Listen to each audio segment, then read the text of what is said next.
for me to be here, I have to help other people. I deal with women from all nationalities, all races, all levels of life, all levels of class, to new Canadians, to women who have had careers for 20 years and are in transition now. Empowerment for women. I hope I have a voice that allows people to realize you can do better. I hope I have a voice that allows people to feel confident and to feel safe with change. Where's your fundamental cores when it comes to the essence of beauty? Is it someone else's opinion or is it your opinion? I'm going to give you tools to understand that you are perfectly imperfect. This is not going to be an easy process, but you came here for change. Change takes time. Beauty is not what someone else thinks. It's what you know. My mother definitely said to me, yes, you're beautiful, but you need to bring up your brains. My mother had a very tough life. Her struggle created a void and anger in her, and she wasn't able to process that anger. You know what they say, hurt people hurt people. And I did at one point in time, I can't even lie, I really did dislike my mother. I'm like, you're making me feel like a liar. You're making me feel like all my emotions are based on a fantasy. How long did it take you to forgive her?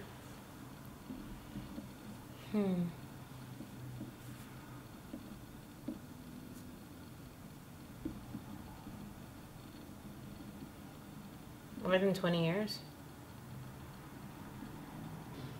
There was really no moments of, let's talk about it. Let's talk about why you're sad. Let's talk about why you feel this way. And no, it was all bottled up. And if you bottle it up, it will turn and fester. It can turn into sickness. It can turn into death. And I refuse to live an unhappy life. I used to be very fearful of people saying no, and I've come to a point in my life where no just means take another route.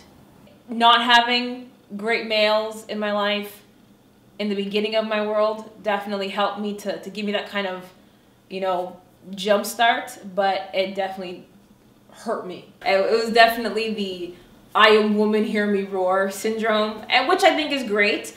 It got me through a lot of rough situations. It definitely propelled me. My world was way too revolved around me, my business, what can I do, next thing. I barely celebrated any of my achievements because I was so focused on the next thing, the next thing, the next thing.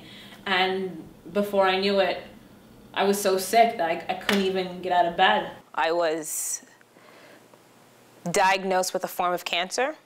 I decided at that point in time not to tell anybody.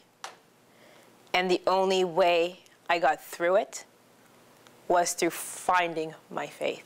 Obviously, if I didn't have these kind of things happen to me, I would not be who I am today. I would not be where I am today. What I am afraid of is that I allow this no in my head to manifest into my reality.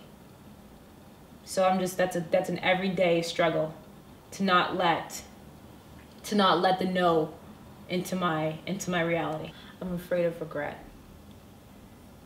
I'm afraid of dying with regret on my heart. I want to get as many women as possible to understand how amazing they are. I want a movement. I want to create such awareness. I want to create electricity in people's hearts and souls. I heard someone say, knowledge is not power. It's the application of your knowledge that's powerful.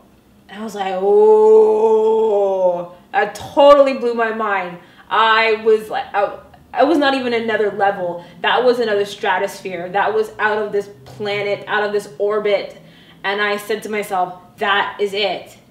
That is it. It's the application that makes you powerful. You could know everything in the world. You could have the best ideas in the world. You could have the cure for cancer. You could have all that. But if you don't apply it, it's garbage. So that's why I always say, yes, I hear you when you say knowledge is power, but let me take you to another level. How about knowledge is not power? It's the application of your knowledge that is powerful.